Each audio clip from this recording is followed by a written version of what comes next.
All righty, we're 2 minutes after the hour. I would love to see some year descriptions still pop in the chat, but we're going to get started. I want to officially welcome everyone to the Health Equity Speaker Series hosted by the Hub in partnership with the Robert Wood Johnson Foundation. My name is Niiobli, I'm the fourth, and I'm the founder and principal at We-Collab, one of the Hub members. And we're so excited about today's discussion. This is going to be a three-part series. And so this is just part one of equity in practice. And you can expect that there'll be a part two and a part three in January and February at the top of the year. And so stay tuned as there's more to come in terms of those dates. But I want to get kicked off because there's lots to discuss with our panelists today. You have their bios, and so I'm going to quickly just do one sentence introductions of everyone, and then I'm going to set the context of what we're here to do today. And so you'll see that we're joined by Lori Fresina. She's the Vice President and Executive Director of Voices for Healthy Kids at the American Heart Association. We also have Sabrina Slade. She's the Director of Racial Equity and Advocacy at the John Rex Endowment. And we have Risa Wilkerson, the Executive Director of Healthy Places by Design. These are all friends and colleagues of mine, so we hope to have a very candid discussion today. But let me unpack like what our goal is in this call today. And you saw the description, which is really about expanding personal and organizational equity capacity. You may ask yourself, like, what is that really about? Like how do I expand my capacity? And I'm going to take all the allegory out of today's title. What we want to convey in the next 60 minutes is that you can come to every webinar like this, you can read every book, you can watch all the movies, but if there isn't an internal strategy to match what you want to achieve externally, your equity work, not only will it not happen, but it can actually cause harm. And so today's discussion is about what are all the internal strategies within organizations that you should be thinking about, considering before you launch a new policy strategy or before you do a communications campaign externally. We know in the past 24 months that we've all had a bias towards action. In this era of COVID, in the wake and the aftermath of the murder of George Floyd, we want to get to work. And what we know and what we've learned is that a lot of people put out statements that 24 months later don't have a lot of weight. We know the philanthropic community made millions and millions of dollars of commitment, but you can tell from the Bridgespan and Policy Link report that very few of those commitments have been made. I would argue the inability to follow through on the commitment has been the lack of an internal strategy. So today's discussion, you're going to talk to leaders who work nationally and locally, and you're going to hear about not just their individual journeys about what they've done internally, but what are their challenges and successes. And so it is the end of the year. We have a few more weeks before we land. I hope that the dialogue is insightful. I hope you all take notes, and I hope that it allows you to emerge next year refreshed. Because remember, equity is an opportunity. It's not more work. It's actually an opportunity to undo a lot of historic disenfranchisement and things that we've seen historically. So with that, I'm going to shift over into facilitator mode and get my panelists talking.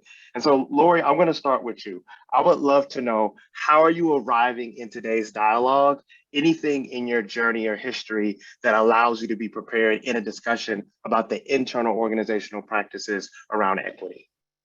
Oh boy, thank you, Niiobli. I've been thinking about this a lot this weekend since we had the prep, and you said to just like go right to the kind of ugly parts of all of this and just be honest and vulnerable, which I'm happy to do. So I've been at Voices almost 3 years. I've been the ED here almost 3 years, but I was a consultant to Voices before. And prior to that had led a consulting practice in New England for about 13 years or so. So this work that I'm doing now, I didn't grow up doing. I didn't go to school for this. Like I was already in the field before people were talking about health equity and racial equity, which doesn't mean it wasn't happening. I wasn't listening or paying attention. I wasn't in those circles where it was happening. And so one thing I want to say that I think is important and very honest is when I sort of started to take this really seriously, there was a professional relevance piece of it that I think we just need, white people in particular who are listening, like we need to be honest about it. There was a very clear understanding that I would not be relevant anymore if I could not figure this out. So it became an obsession of mine to try to become as proficient and as skilled and well-versed as I could at whatever health equity was and what it looked like as a consultant originally. So working with Voices for Healthy Kids and getting to know We-Collab and other consultants, what I thought I needed to know and what I have actually needed to know and what I probably need to know 5 years from now they have nothing to do with each other. Like they're so different. It almost looks quaint at what the beginning was. And as I took the job at Voices for Healthy Kids, because Voices is we fund, we do, technical assistance and things like that. We have great partnership work, but the opportunity to be a funder in this space, when I'd already gotten the bug, like this is what I wanted to do, it's like a second career, is really incredibly powerful to be able to shape the field. And I knew that because the work of Voices for Healthy Kids was shaped entirely by the Robert Wood Johnson Foundation, saying you are going to support the passage of state, local, and tribal policies while advancing health equity. Well, the Heart Association knew a lot about the first part, or at least state and local policy, diddly doodly about health equity, advancing health equity at the same time.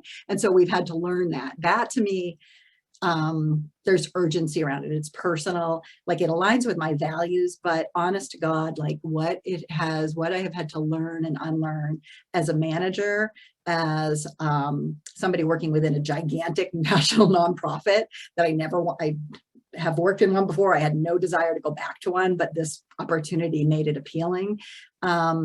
And working, and I'm very lucky, I have a staff that is very diverse, but trying to figure this out where people are looking to you like, you should know what this is because you're the manager, and knowing, I don't know, there's so much I don't know, and having to just live in that moment of like constant discomfort and know that if I'm feeling that way, and trusting guides that say, then you're doing it right. If you're uncomfortable, I make a lot of mistakes as a manager, as a human being doing this work. I look to my staff and probably sometimes depend on them too heavily. I know I got a couple of staff on this call today who are probably like, you're right, you are, or maybe I don't lean on them enough at different times. So it's a constant balance, and it challenges me professionally. What I will say is I have, what has been most helpful to me as a human being is I married well in 2015. My partner, who is now my wife, but we've been together, I don't know, a long time. I can't even remember how long it is. The boys are 22 now. They were 7 when we met. So do the math, figure it out. I have no idea how long it's been. She's also in a career where she leads a lot of ready work for different consultants. She's also Latina, but we really, like, we talk about this all the time at home. And I'm very lucky to have friends of color who aren't there to teach me, but like are in the mess. So when I have that health equity hangover because I did something that I wake up in the next morning and feel sick about because I may have hurt somebody, and I can tell you those are other stories I'm happy to share because that's where the learning is. I have a partner who I can talk to about it, who's also had her own health equity hangovers, and we can process it, we can sit in it. We don't try to tell each other, oh, it wasn't as bad as you think, because it probably was worse, and be honest. And I think this is the hardest thing I've ever done. It's the best thing I've ever done. And I'm giving you a very long answer here, but it's all of this. It's not the books. I do a lot of that. I read everything. I've subscribed to the right Medium authors and do all of that. It's got to be deep inside of you, and being willing to be wrong and embarrassed and learning new things and trusting that it's okay actually, and your staff and your grantees and your partners aren't gonna be afraid or disappointed when you're not the person with the answers. And that's not how, as a white woman coming up in the nonprofit world, that is not how I was trained. So it's learning a lot of new things, and it's an honor. So sorry, I don't know if that answered your question, Niiobli. No, but you totally did, Lori. And I'm going to tee you up for a follow-up on, I think we want to hear more about what you've had to unlearn. But before we do that, I'd love to turn to Sabrina. How are you arriving? What in your journey has prepared you to engage in a discussion about internal readiness and personal growth? Yeah, thank you. And thank you all for allowing me to be on this panel. So when I think about what I am bringing to this, I'm going back to probably 8 years when I started my own racial equity journey. I was at another foundation at the time, and we were asking our grantees to just do the work and figure out, how to disaggregate your data, but we weren't telling them why they needed to disaggregate their data, or what that data was really rooted in, the why behind the data. And we were still holding up the narrative that sometimes we do in philanthropy, that if you just give us enough money, you can fund yourself out of these issues. And I've spent more time on the nonprofit side than philanthropy. And I always said, if funders only understood that we can't do it all ourselves, they're asking for these outcomes, and the kids in my community aren't going to all read on the 5th grade level in a year. Like, I need multi-year funding. I need the capacity to do that. And so now that I am situated in a space with a funder at John Rex Endowment, that we are talking about what it really means to build capacity, especially those who are working with children most and families most proximate to the issues. We center race in everything that we do. And so I'm bringing today humility and grace, and just hope that we can continue to have these conversations, understanding that we're not going to get it right. We should stumble. And Laura, you're right, the work is hard. The work is hard for all of us. But if we can center ourselves with other people who are really trying to figure out, especially funders who want to talk about what does real reparational grant making look like in the South. Like, I'm in North Carolina. There's such a history of extraction from our grassroots, community-rooted organizations, and we have white-led organizations that are doing work that is similar, and it's not similar. It was extracted from something or people that have been doing this work for a while. And so our responsibility at John Rex Endowment is really to try to build the capacity of our agencies that we work with to understand what it looks like to look at your data, understand where the data came from, how you can build your capacity to center race. Are you asking the questions that we ask ourselves internally around how is race operating? Not if, but how is race operating? And what can you do to disrupt that so that you can have equitable policies or equitable programs and services for everyone? So that's where I'm coming today. And I'm so excited to be able to hear from the other panelists and just learn from you all as well. Oh, thank you, Sabrina. Risa, go ahead and jump in. How are you arriving? What in your journey has prepared you to engage in this discussion? And while I'm teeing you up, Sami is just reminding everyone that we are actively monitoring the chat and the Q&A function. So just feel free to drop things in there and we'll engage with you all in real time. But Risa, go ahead. Sure. Well, it is a pleasure to be here. I always welcome the opportunity to learn with and from other people and all the journeys that every one of us have been on. So I'm with Healthy Places by Design. We've been around since 2002, and our role has been as sort of the intermediary or coach, consultant, strategic thought partner, all the buzzwords, right, of how an organization works between a philanthropic grant-making organization and the community leaders they invest in. And for a long time, you know, we've been talking about how our goal is to advance community-led change.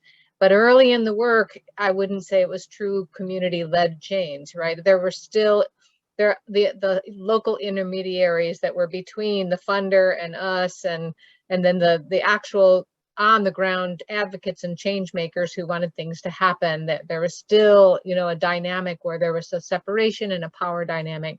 I don't think we recognized it quite for that in the early years, you know, thinking we were doing really good work and coming in, and I think we were doing good work, but we weren't necessarily really going at that deep, really equity level of power shifting and, you know, really looking at who did hold the power and in where the money went and who had the resources. And fortunately, we are an organization that has a culture of learning. We've always had a curious team, you know, a passionate team who wants to learn, who's open-minded and wanting to kind of understand how to get better, how to help, you know, be better all the way along the way. And so we have continuously engaged in different types of training, and we ended up in a racial equity training at one point, 2-day training, very intensive with our whole team. And for me personally, it was when the white woman in the facilitator, there were 2 facilitators, and the white woman said that she was called at one time a poverty pimp because she benefited from other people's, you know, experiences. And it really set me on my heels because I began to realize that the position we were in benefited from community groups who needed help, if you will, you know, and to really understand the role that we were playing, and, you know, to understand, you know, my upbringing as a white woman in an education system that was designed for, you know, primarily for, you know, the way that I learn, and how I, you know, would best benefit going forward, and so on, and to sort of start to really think about that at that personal level, and then with our team and each individual team member really thinking about it from a personal level too, and diving in. And so we've been on a journey, you know, that whole time, but I feel like that was a turning point for us. We have all since then taken that training more than one time, and other trainings and other readings. But I will also say that in the work that we do, you know, we were in proximity with local community leaders and being asked by them, like, you know, really hard questions, and for resources that we didn't always have. And so we've been, you know, we've been needing to recognize that as a learning opportunity too, and thinking about how does that help us to grow, and what do we need to change as an organization if we're really going to walk the talk, and if we're truly going to hold to these principles. So like others have said, I come humbly. I think that will always be the case, with a knowledge that this is a lifelong journey. I will never have it 100% right, but I'm always sort of looking for ways that I can continue to learn, and, you know, and contribute in any way that I can. Thank you, Risa. I appreciate that. And so I would imagine that of the participants on the call, that some of our participants here today work in systems that are risk adverse. And so what advice would you all have for folks who want to do this work on the call, but they're operating in an environment that's like, and it better be perfect, and we don't want to get called out? Like, what is the advice you have for people to just like get to business and start doing the internal change work? Whoever wants to dive in first. I would say that there needs to be a willingness to do the work, but you don't have to have everyone to buy into the work. And I think that trips people up sometimes, and it stops racial equity work, honestly, from happening. I've been in 2 different organizations now, 2 different foundations that have done their own internal work, and we use outside consultants. Like I'm very well versed in racial equity, but I want to be part of the team and the learnings of our organization. So it's really important for us that we understand the dynamics of leaning into the work, but not necessarily buying into it, because we're all starting at a different point. I think another opportunity to do this work that sometimes doesn't happen is if you can get your board to help not only design what equity looks like, but be part of the actual journey. I came from another foundation where we did the work internally with just staff. Like we had our equity leadership team, and we were 1.5 years in, and we started bringing recommendations to the board, and they were like, what is this? Because they didn't understand. They weren't part of our journey, even though we're giving them updates. It's different when you're actually being involved in ways around equity where you're on the equity leadership team. So for us at John Rex Endowment, half of our board actually sits on our equity leadership team. And so when transformations happen, the board has bought in, or the willingness was there because they were part of it. They understood it. They are learning along the way with us, which is really important because you don't want to leave anyone behind. And at the same time, understanding that it takes time. Like, you know, the saying that trust happens change happens at the speed of trust. That is so true with racial equity work, is everyone starting at a different pace and a different space. So having the ability to have the internal work done in a way that can be authentic eventually. It doesn't start off that way because there's some brave spaces that need to be created. Picking consultants that actually are a good fit for you. There's a ton of consultants, and I can speak for North Carolina, that do the work, but they all have their own little twist of how they want to go about it. And that is important to be able to say, this is what I need, like naming what you think you need initially so that you're actually able to connect with those who can help you the most. And then just lean in as much as you can and understand that there's going to be hiccups. It will be difficult, but that is part of the journey. It's what we call that equity muscle. It's like any new exercise, it's going to hurt for a while if you've never done it before, but the more you do a push-up, the easier it'll get. It may not ever be easy for everyone and all the time if you get to 100, but that's part of equity. Is it's hard, but you keep practicing those difficult conversations with your staff and with your board. So that's some off the top advice I can think of. Yeah, all good. Lori or Risa, any feedback for folks who want to jump in but they need support? Go ahead, Lori. I love, Sabrina, that you mentioned the board. And I think one of the things, so the American Heart Association is a big organization. It's 100 years old. It has a brand that it protects as it should. Last November, our board put out a presidential advisory on structural racism, and it's good. It's really good. It's cool that they did it, but this was the board, right, driving this train to make this happen. And it has given folks like, I think my team on staff, like a grand permission slip to go very far with this, but it's also sent a message to others who may have been more reticent, or in parts of the country where honestly, I'm in Massachusetts. It's one thing for me to talk about this and very different from my North Carolina colleagues to be doing this. And so there's a respect for that. But I think the risk, Niiobli, is a two-sided risk, right? There's a risk of not doing this also.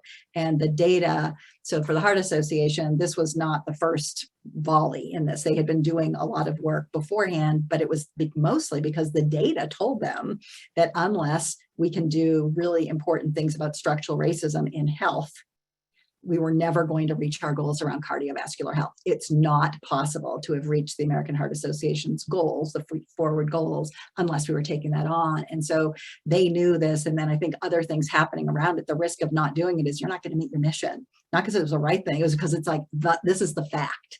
And so I think there's different ways of slicing and dicing the risk. And then I can answer, I know there's a lot of other layers in there, but I'll let Risa jump in.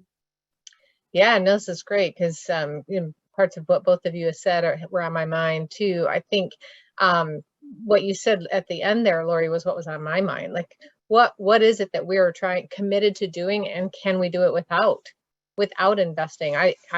If you're a health focused anybody, or social justice focused anybody, you can't risk to not invest in this and to do this. You're not going to meet your mission. You're not going to have the deepest impact. And in fact, you could, as has been said earlier, do more harm than good. We could widen disparities. We could, so it's just so important. And I think the other piece of it is, kind of meeting people where they are. Team members, are in different points of their personal journey, and just figuring out ways to help each individual grow in their personal journey will help as well. And then finally, just thinking about not just your board, or, team members, but also partners who are in this space. And sometimes it's a matter of sort of coming alongside or connecting with others that are in this space. And you sort of give each other permission, right? So if one organization is going along and doing some things and making some investments, it helps another organization to sort of see how important that is. So that partnering and networking space is also critically important. So thank you, Risa. So, I mean, each of you are in leadership positions. And so I'm giving a caveat that this next question is about leadership. So you're in leadership positions. You all have done the work internally. You've seen the change management strategies that are necessary. Like, what have y'all done in moments where you have a staff or a partner who demonstrates zero ability to engage in this work? It's like either during the training or after the training, they say the most off the wall thing that clearly demonstrates not even professional capacity. They don't even have personal capacity to engage in these. You've all sat in those meetings with a board member or a colleague where in your head you were thinking, like from a leadership perspective, how did you come out of those moments able to meet that staff or partner or colleague where they were and not just like be frustrated and completely paralyzed with how they showed up? And maybe, Lori, I'll pick on you to go first because I know some of your business. Yeah, you know a lot of our business. So I call you first and tell me, so it's happened. I mean, obviously it's happened multiple times. One thing I know now, because it has happened multiple times, is some of those folks who were in those positions have also evolved and grown. And so that they had that moment. I haven't met many people, I don't know if I've met anybody who has stayed that couldn't move beyond that position. And so what I am understanding more is, one is it's really helpful to have some people that you trust that also maybe witnessed something, that observed it. So like you can check with your own, like, I don't know, yeah. Because sometimes people just rub you the wrong way, or sometimes you miss things. Things happen. Something happened on something recently, and I was like, it felt wrong to me, but I was half paying attention, to be quite honest, because I had a grant that was due and I was sort of missing something. And to have some folks you can check in with, so that there's a culture where folks can be flagging things. Trying to be direct with the person who did it. If it's easier when it's staff than if it's a board member or a lead volunteer, in my opinion. That's always been a bit like, oh, just different feeling than doing that, although that has happened too. We have there's a thing we do on the Voices sort of team.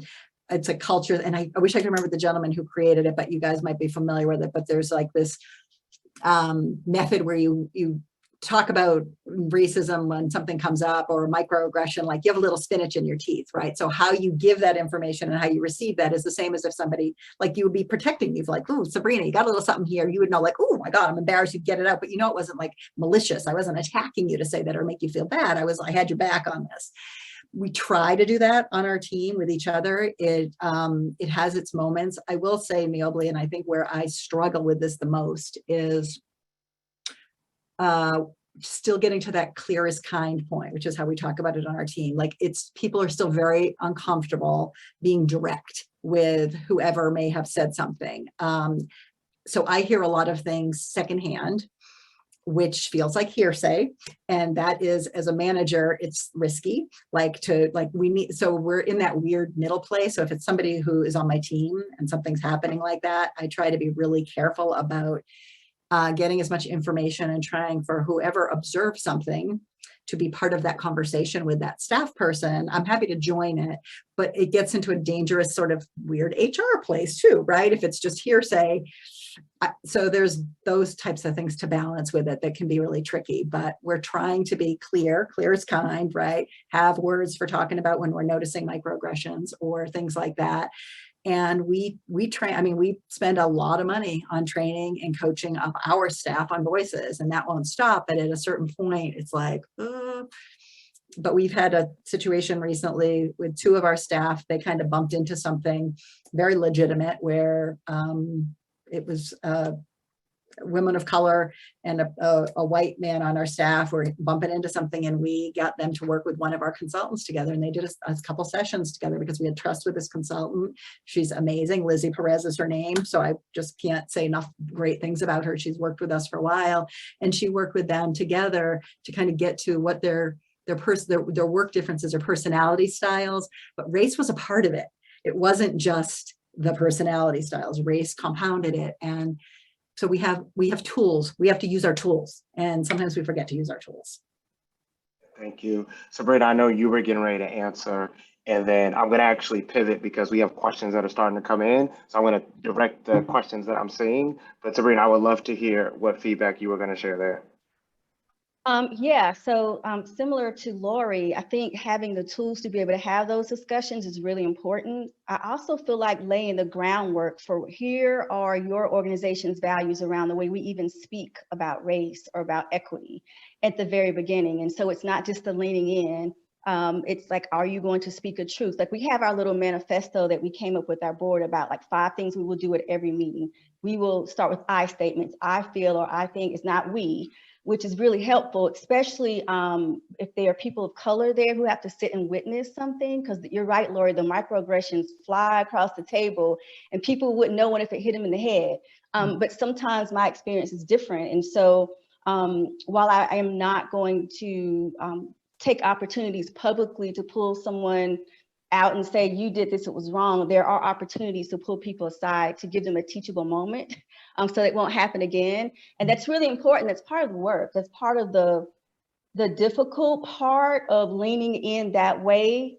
And yet it is necessary to be able to do the work in an authentic way so that everyone, your white staff, your people of color staff, are getting what they need. We also use affinity groups a lot with our work at John Rex Endowment. And so we'll have our people of color and our white caucusing separate, but then we come together not to share what we've talked about, but just to unpack things that we've heard that may be a little bit different. And maybe our white colleagues or board members or organizations don't want to say that in spaces of Black people or people of color, and vice versa for people of color. Some things that we heard and we want to ask, did you hear this the same way? You know, what do you think about that? So that we can unpack that as well to be able to have some level setting among us. So that I was just going to lift that up as well. Oh, definitely. I'm going to be disciplined and not jump in the discussion. So there's two things I want to pull out of the Q&A, and would just love to. I'll ask both questions first, and then you all can determine which one you want to respond to. So the first one says, are there particular modules that you have used that have been helpful and helped you to learn, to grow, and actually change? And so is there anything that you particularly have experienced that allowed change to happen for your own journey? Then there's a second question here that says, how has your organization supported people of color in these processes so they don't have to engage in DEI one-on-one when they actually live it? And so one about what has supported you, any particular module or process or thing you want to call out, and then how have you supported the people of color in your organization, knowing that a lot of the things we train on and talk about, it's some people's lived experience, and more often than not, it tends to be people of color. So we'd love for you all to just decide which ones you want to respond to. Maybe Risa, we'll start with you. Sure, yeah. So yeah, not necessarily a framework or a module, but just a series of things I think have been most helpful.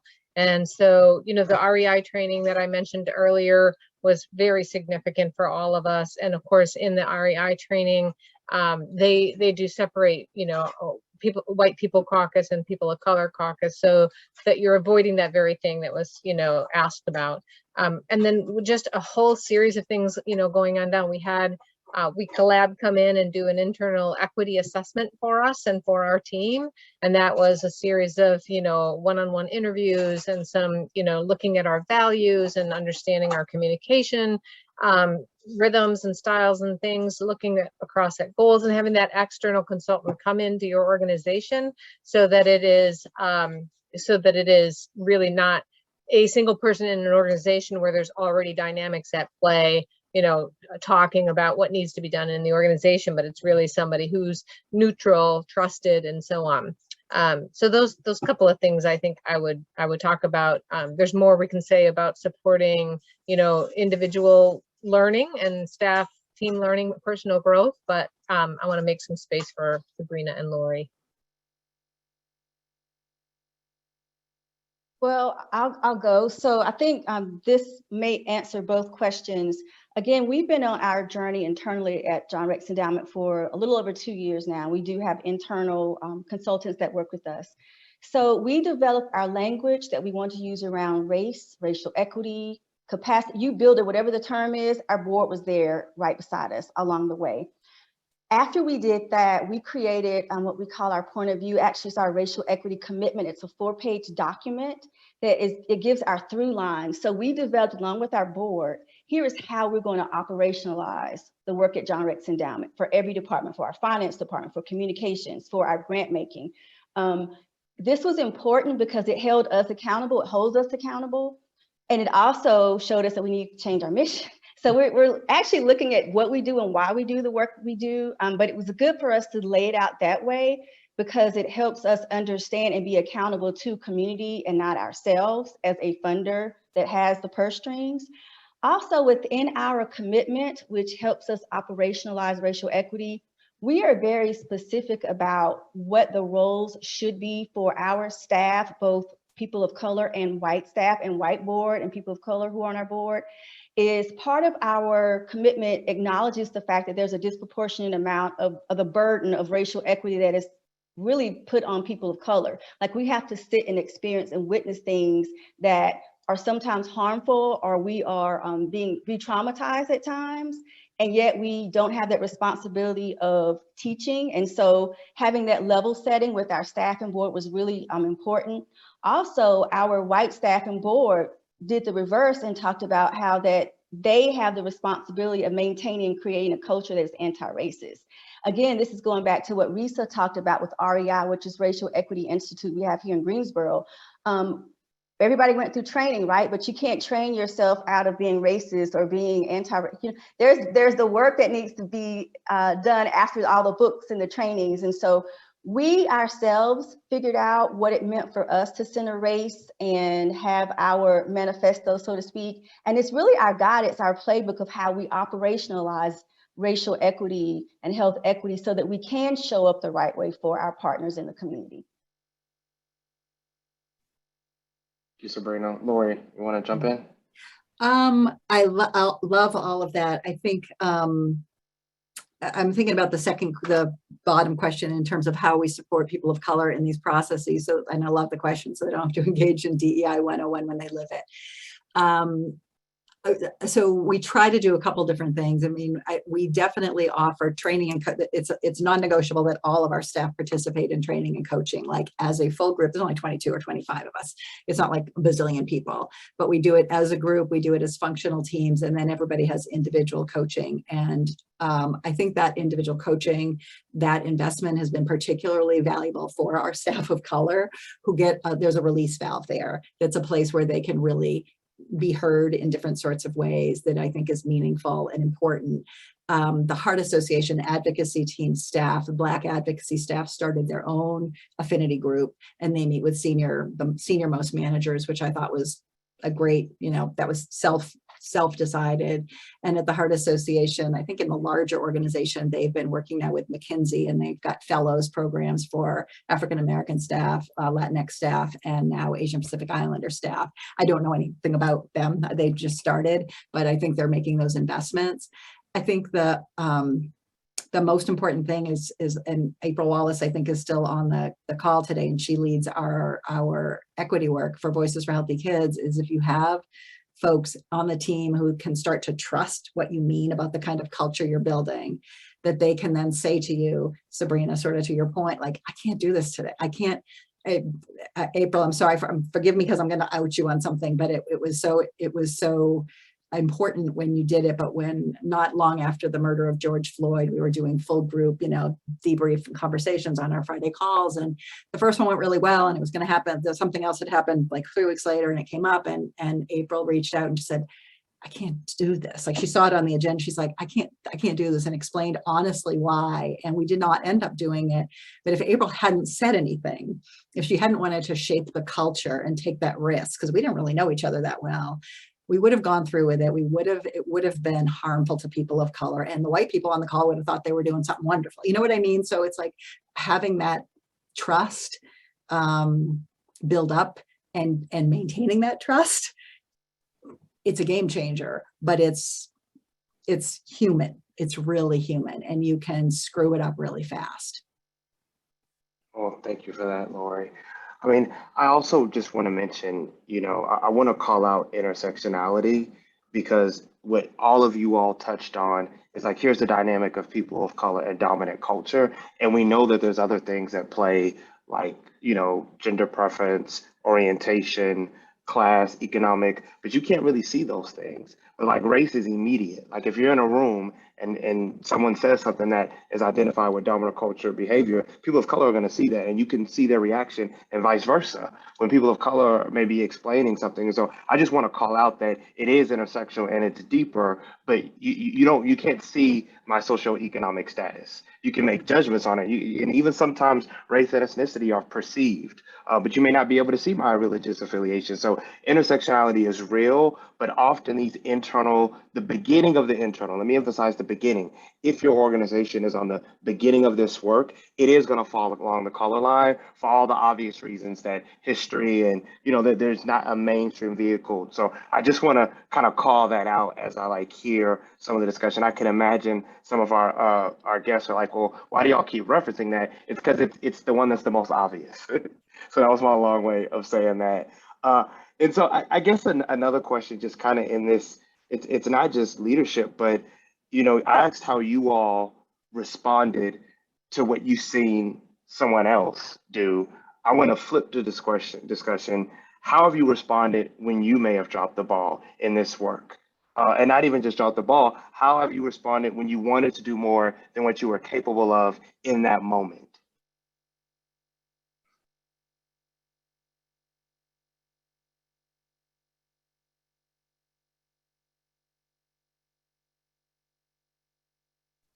I think for me, it's not knowing what I knew and now I know it and I do better, and remembering that.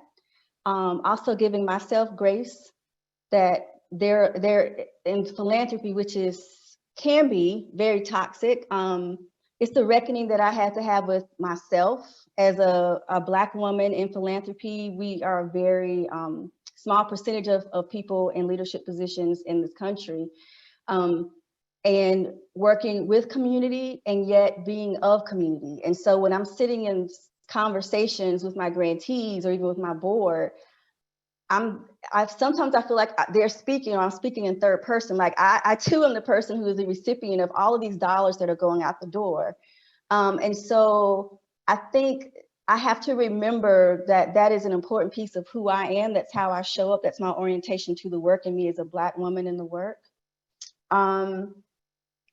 I also feel like if organizations can start having conversations around giving yourself the opportunity to have a hiccup or have a misstep, like it's okay, to your point, Niiobli, it's that white dominant culture that we're trying to disrupt. And until we do that and not strive for perfection, the internal work won't happen. And I constantly see that, even though we've been in our work for 2 years, like we are constantly looking to see, do we a spell check to make sure the words are right in the RFP, and we'll triple check, and the slides need to be right for the board, and then we'll catch ourselves to say we too are trying to figure it out, and we have to give ourselves grace. So I mean, that's sort of my answer to that question. I really appreciate that, Sabrina. I was thinking through, trying to think of a very specific example, but in reality, it's just really about the overall attitude and experiences and philosophy that we adopt, right, as a learning person in this world.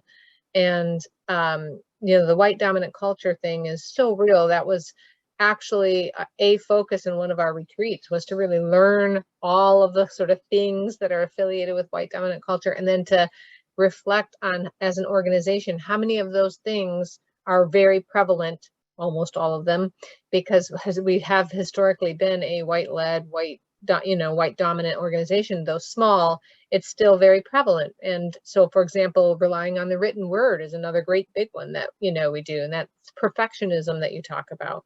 For me personally, it is getting over the idea that I have to clarify intent versus impact every single time. For example, like, oh, well, I didn't mean to, whatever. But just thanking someone for their observation, thinking about it, recognizing that I am human and will make mistakes, and that I know that I want to, really show up in this world in a way that advances, equity for all. And so if I really want that, then I have to just really be willing to hear what others say, and give myself grace as I would give other people grace, and then continue on the journey. Thank you, Risa. Lori, you can respond if you want, but I have another question. It's actually for you. I want to circle back to it. And you can tie all your answers together. And so at the top of the call, when Lori did her How Am I Arriving speech, she talked about unlearning.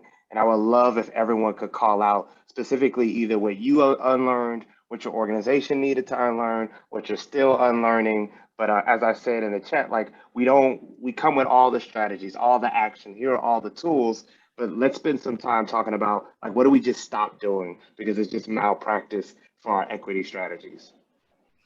Yeah, I love that. So unlearning within, I'll stick to sort of the voices, AHA advocacy culture. Science is king, right? So we learn that science in a certain way, but it's science in a very white dominant culture way, right? Science guides all of our decisions, guides our policies, guides our choices. That rethinking what science means and who owns science and what the questions are we're asking and what defines success, and unlearning that has been huge. We're not there yet. We're literally in the middle of unlearning it. And it is gigantic because it's also an industry. I mean, let's be honest, there's a lot of jobs and money and stuff attached to that.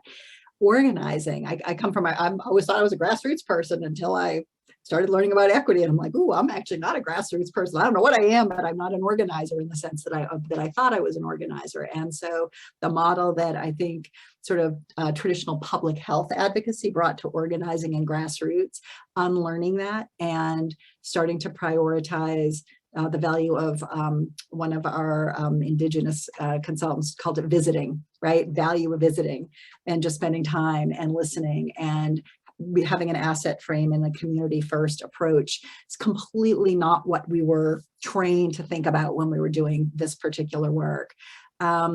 Who's, you know, even our relationships with government, I mean, unlearning what our relationships with government are and who owns the power in those relationships. Who's setting the table of decision making? I mean, this is a big deal. I'm lucky and privileged right now in my position to be a manager. And so I sit on various management teams, and it is mind-boggling the number of times that this group of, one of them is an entirely white management team, is making these decisions, including about equity, without talking to staff. And we have a good staff, like we have people, we have a community we can be asking, and over and over and over again, we have to unlearn like how to make decisions, how are we really going to practice equitably, not just talk it, not just invest in it, not just use the right words. And it is really slow and really hard, and it's literally unlearning it every day. What I will say, and this is the last thing I'll say on this, is so many of the people around me in higher positions are open to the unlearning. And what I had to sort of get back to your previous thing of like, what would I do if I could, you know, for the mistakes and things I've seen, the more willing I am to use my voice and raise things with people who are in higher positions of power than I am when I'm seeing something that doesn't track right, that doesn't whatever, giving them the benefit of the doubt to try to unlearn along with us. 9 times out of 10, I've been pleased, whether it's been on transgender rights, you know, other types of issues, certainly all of the George Floyd, all of that, and different racial justice issues. But if you don't say anything, they can't unlearn either. And so that's been a lesson for me. And it's very interesting. There's so much unlearning to do, and never mind the whole political process but more like what I thought I knew as an organizer and an advocate, not so much. Oh, wow. Thank you, Lori. Risa, Sabrina, anything you want to drop in the unlearning category?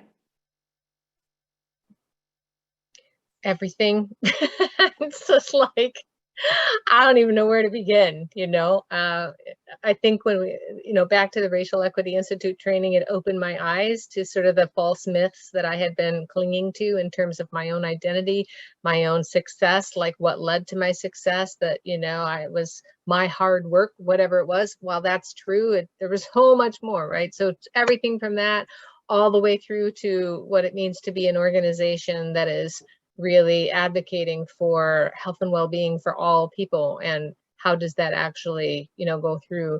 I think from little things to sort of habits we've had around, you know, event planning, for example, and putting it together who's in the event and their degree or their organizational title, as if that supersedes, you know, lived experience. I mean, just pretty much everything there is about our organization, we've begun to question it. And I know we've missed a lot still that we will continue to uncover and need to unlearn. But I mean, yeah, it's so much.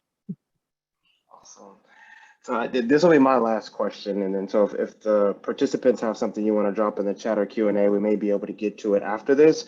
But I would love, Lori, Risa, Sabrina, I want you to look backwards. If we could, you know, at the end of the call, you all come meet me outside, we all hop in a time machine, we're going to go back 5-10 years. Like, what advice would you give yourself? What would you have wanted to know to have prepared you for this body of work that you've been engaging in? Like what would you give, you know, -10 Lori -10, Risa -10, Sabrina, that would have made you more resilient and prepared for engaging in all the concepts that we're talking about here today?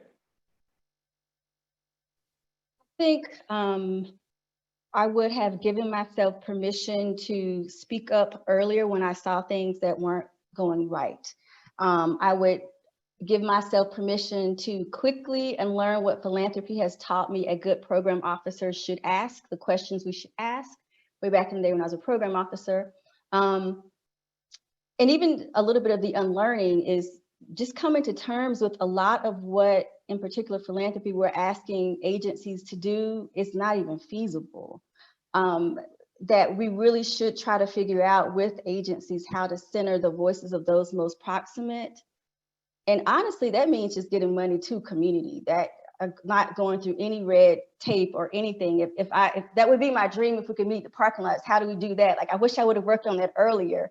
And I think that just having those conversations with myself, and then again, going back, giving myself grace and forgiveness. There's so many mistakes that I look back, that we funded organizations that should not have been funded, that were doing so much harm, and the vice versa of, well, they don't have the budget to meet our criteria, so obviously they must not know what they're doing, when they have been doing what they need to do on a shoestring budget and doing it phenomenally. The unlearning of what philanthropy has taught us is like a bank. You know, this is how you get the application in, and you figure out if they are worthy of you, when really it's the reverse. We need to show up to be worthy of the people who want funding from us. We need to show them that we want to stand in the gap with them in this work that is extremely hard in the margins, and show them that we want to be that funder worthy of giving them the dollars just to do what they need to do, and we just step back and let them do what they need to do. Ashay. Thank you. I'll just jump in and say, you know, what I wish that I would have started 10 years ago was a much more strategic and intentional and aggressive campaign to have diversified partnerships, and, you know, really get exploring who's doing what work, rather than just sort of having serendipity guide me into my next sort of connection that's there or opportunity that's there. Really, you know, exploring what's going on the ground and trying to sort of figure out who, you know, who we could be in service to versus who we could bring in as a client, if you will. You know, it's a very different kind of dynamic. Who could we come alongside and collaborate with versus where's our next project coming from? And it's a very different mindset. I don't know if that makes sense as I'm saying it, but it's really what I'm learning now is that if you really believe in asset-based approaches and abundance thinking, you worry a lot less about sort of the strictly business mindset of the work, and you worry a lot more about the impact and the depth of it. So I hope that made sense. Thank you, Risa. Lori. Made perfect sense. 10 years ago, if I could go back 10 years, I would right away embrace sort of the joy of taking risks that I feel now in this work, which I think back then, because it was unfamiliar and new, and I'm in my mid-50s, so I remember when nonprofits and probably the business world was doing diversity back in the, I don't know what it was, mid-80s or something, and it was like, this will, you know, burn through this and it'll be something else in 10 years. I wish I had the whatever it is, I don't even know. Maybe it's just what happens when you become a middle-aged woman and you just don't care and you're going to take down the world. But like whatever that is I'm feeling for it now, I wish I had that 10 years ago, and maybe wasn't looking for answers all around me, and instead was looking to people around me to be willing to take risks and like to be in places. You know, I mean, you know, Niiobli and Samia, one of the reasons we value you so much is you push us to take risks. You help us identify and brainstorm. And we are so blessed to have lots of partners on our strategic advisory committee and other places who are willing to say, we mean it, like, let's go for it and not be safe about this. And I think that's what I would love to have those years back to do, to see where we could be. Like, I know we're going to get there in 10 years, but I wish we had started sooner and listen to the right voices, not the ones in my head, which were never that right. So. Wow. Such good wisdom. I want to ask all the participants today to join me in the chat by thanking Lori, Risa, and Sabrina for taking time out of this busy Q4 kind of part of the year to check in with us and just show appreciation for them showing up. And showing up as human first, because we all know that that's what we need for these dialogue. Like the modules are important, the strategies are important, but we need more humanity in this work. And I think we need more venues like this to explore what is really going to work and what is going to get us over the finish line. Because we actually don't want to be doing one-on-one trainings next year. We should be at a much more advanced level. And so I want folks to know that we will continue this discussion at the top of the year. We're going to have part 2 and part 3 of this, so you can expect a date on the calendar for mid to late January, and then one in February. I want to thank all of our partners at the Hub for their continued work. This is a great opportunity we've had to provide technical assistance to all of you. And so you all will have access to our experts who are on the call today. They are busy, but I know if you reach out to them one-on-one and want to continue this dialogue, it would bring them pleasure, because I've had a pleasure with working with each of them. And so again, I want to thank Lori, Risa, and Sabrina and the teams and communities that you work in. I also want to thank Samia for making sure that we all got here today and showed up and ready. And so I'll give you 2 minutes back. Given how the call started with your check-ins with the one words, take 2 minutes to zen. I'll leave with this. My goal every single day is one intentional breath. That is the environment that we're living in. If you could get one intentional breath, then that's enough to keep doing this work. So I'll take my one breath with you. Join me if you want.